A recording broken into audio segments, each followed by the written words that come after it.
So today we're going to be talking about fair shares and how they relate to fractions. Now, when we're dealing with fractions, we're always talking about a part to whole relationship. And what that means is that if I have my whole, which is broken up into two parts, how many of those parts do I actually have? In this case, I have 1 out of 2. So we're going to explore fair shares and the part to whole relationship of fractions using the fraction 3/5.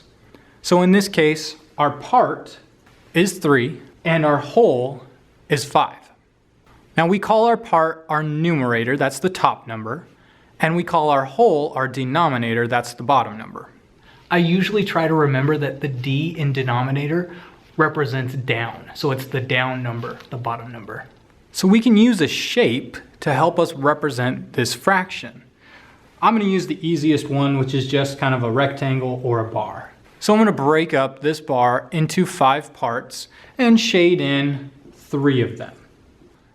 So we can see that the entire shape, the whole, is made up of 5 sections, but the part that we have is only 3 of those sections.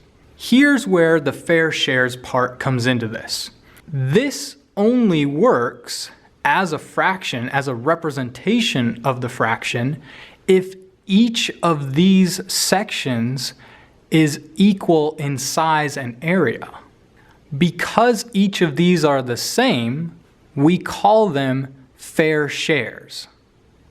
So in contrast, I couldn't call this a representation of 3/5, even though the entire shape is broken up into 5 sections and 3 of them are filled in. It's not broken up into fair shares. We can see that this section is much larger than this sliver. So this would not be a good representation of the fraction 3/5. Again, because we don't have fair shares. A fraction has to be broken up into fair shares. So here's an example of fair shares. The shape is broken up into all equal parts roughly, and not fair. We can clearly see that this section is much larger than this section, so they're not fair shares. So why do fair shares matter? Well, let's say we have the fraction 1/3. We have our whole section, our whole, broken up into 3 parts, and we have 1 of those parts.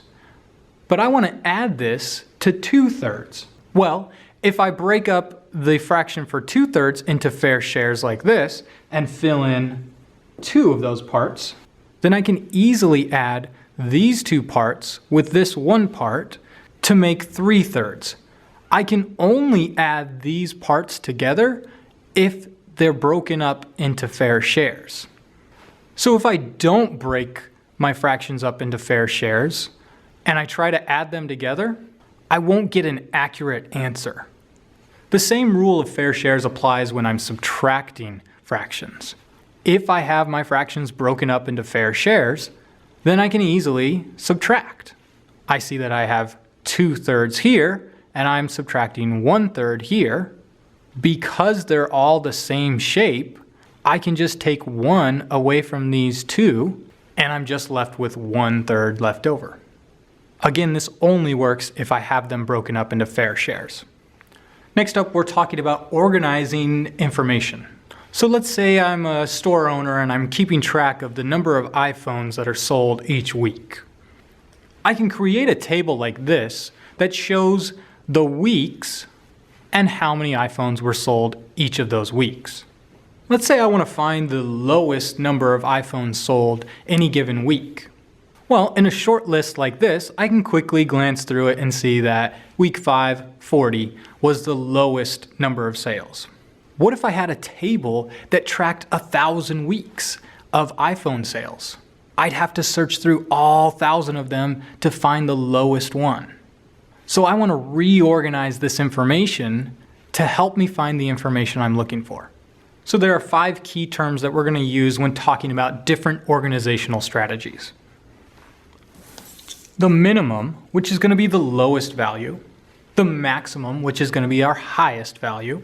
The range, which is going to be the difference from the maximum to the minimum. The mode is going to tell us the number that appears most often in our data set. And I remember this word by thinking about mode, most. They both start with that MO sound. And lastly, we have mean, which is going to talk about our average. So if we redraw that table and instead of organizing it by week numbers, we organize it from least to greatest, we can quickly and easily see that the minimum number of iPhones sold was 40. This also helps us quickly see that at the bottom here, our maximum was 75. Now to find our range, we find the difference from our maximum and our minimum. We find that by subtracting our minimum from our maximum, and so our range is 35. Now if we're looking for our mode, we remember that mode stands for most often, so the number that appears most often here is 50. It happens twice. All of the rest of them only occur once. So our mode in this case is 50. To find the mean or the average number of iPhones sold on any given week, we have to add all of the data up, and then we divide that sum by the amount of information we have. In this case, it's going to be the number of weeks. So we have 5 weeks. That means 5 bits of information. So we're going to divide 275 by 5. And in this case, our mean or average is 55. So the average number of iPhones sold on any given week was 55.